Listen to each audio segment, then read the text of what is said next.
from the judges and the attorneys and all of them. And then the first Judiciary Act and what's called savings to suitors. The savings to suitors clause of the first Judiciary Act of 1789 then comes into effect. And these are being developed now as a higher level strategy to get accountability in the courts. And that's what we're working on now. So next time I come back, I'll report on how we did on the cases that we're proceeding. And I think our time is probably about up, and I want to thank everybody for coming out tonight.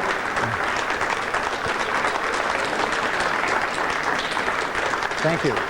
Thank you so much. Thank you so much. Yeah, we can take questions. We're going to have a quick question and answer. We'll take about 8 minutes. We have a microphone set up right here in the back. Ron, if you'll take this microphone, we're going to have a double mic.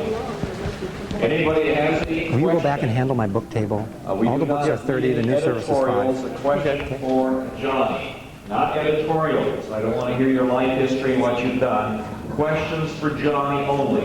If you get into an editorial, we'll cut this out. So if you'll step right up here, and Johnny, you're right. I'm taking it.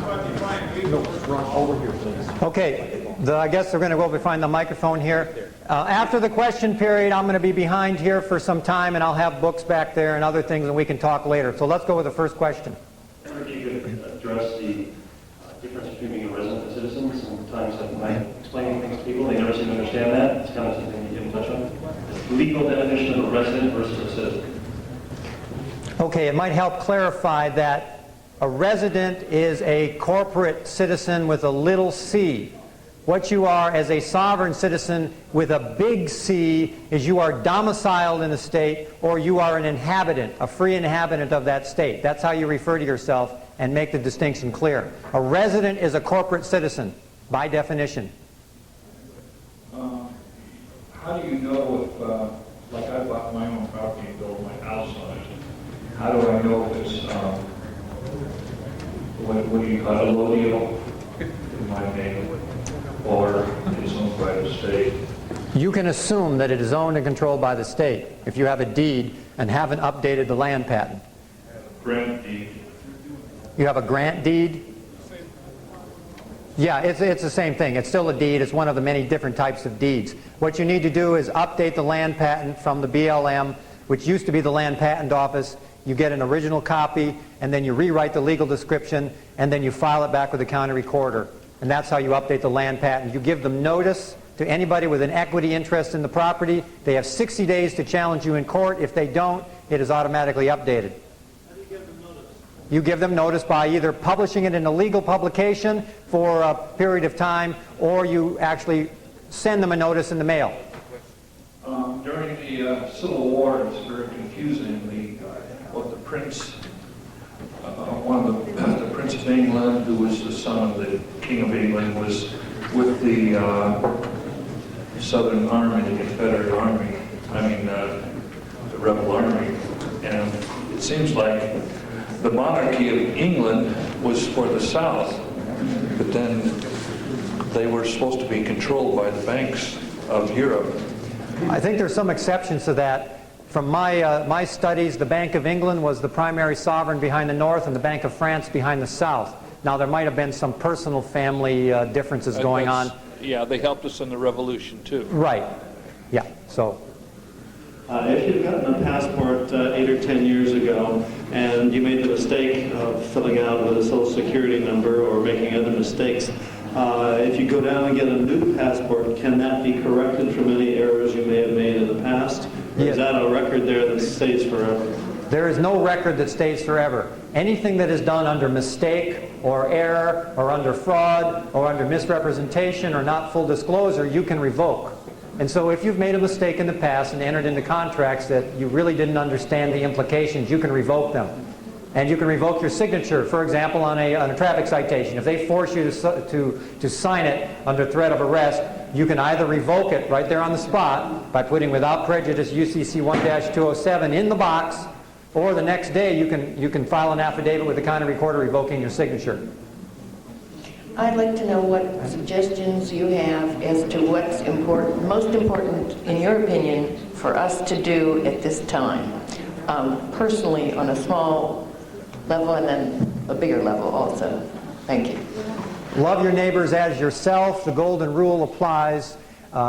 Stockpile a certain amount of food and water and other items, and a surplus of certain things that you want to be able to trade with your neighbors, so that you really look out for your neighbors and everybody in your area. I think that's the most important thing. And then if you've got a little piece of extra energy left around, then you might want to confront the power structure in some regard. But begin by getting the home and the family and the community in order so that you can have a support group. I'd like to make a comment on what you just said. The Los Angeles County Recorder will not record anything unless they had an original document that you had filed years ago. Then they will revoke the you can revoke the signature on it. Now they will not record any new document. Well, the Los Angeles County Recorder has been inundated with state citizens for so long, they finally got wind that people are actually getting their rights back. So what has to happen is the county recorder has to be taken to task and sued, because the California codes specify very clearly what the performance of the county recorder is, and they are violating the law, and thus they need to be sued and taken to task for it. So that's what you need to do. And it's just another hurdle, but it's one that's going to have to be jumped over. They're not obeying the law. My question is, why do we have, what's the reasons for the national debt? The reason for the national debt? The national debt is a fiction. It doesn't really exist. It was created as a bookkeeping ledger, basically, to convince everybody to work real hard all of their life and end up with nothing and have it all transferred into the hands of a few people. It's a complete fiction. Whether it's a $15 trillion debt or a $5 trillion debt or a $50 debt, it makes no difference. We have to repudiate it, and basically as though it doesn't exist, because it doesn't really exist. And every contract that has been generated since the country went bankrupt is also a fraud and can be repudiated. I just wanted to comment on when you were referring to the Civil War and the Confederacy. There were some English constituents who were behind the Confederacy. They were waiting for a decisive victory of the Confederacy before they did something about the naval blockade and so forth. I just wanted to... Oh, good. I'm sure there are. I'm sure there's a lot of exceptions to the generalizations, indeed. Tell us a little bit about yourself and the organization that you represent, if there is one. Well, myself, I'm a whole systems educator, a researcher, and a teacher, and a writer. And the organization, the Cascadian Resource Center, is more of a network than it is an organization. We have about 105 different researchers around the country, and we collaborate with each other to try to share information, particularly in the areas of litigation and developing legal strategies. That's our primary focus right now in terms of action. I'm working with some Republicans on consideration of how to write up the voter registration, and I'm trying to put common sense in here to apply to patriots.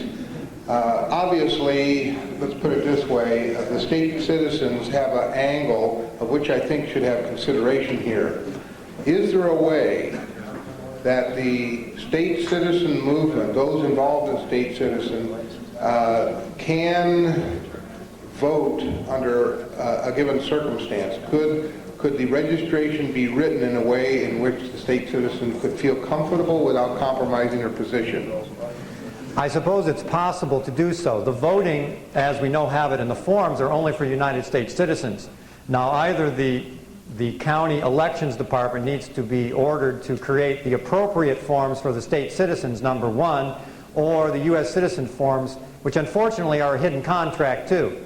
They not only register you to vote, but they make you obligate you to the county, state, and municipal bonds. That is a contract, the voter registration. So you don't want to have that come along for the ride, so you wouldn't want to just simply cross out U.S. citizen and put state citizen, then the state citizen would be obligated to the bond. So either you've got to get the proper form work, or the state citizens need to re-inhabit the Electoral College, which was there as a check and balance against the popular vote.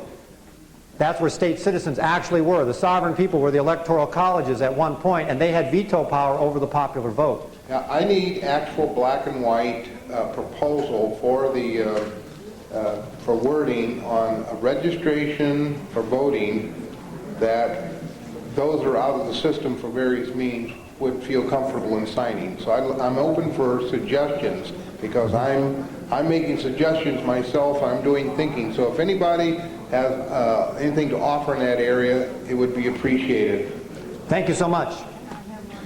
Give Johnny a big hand and we'll have that.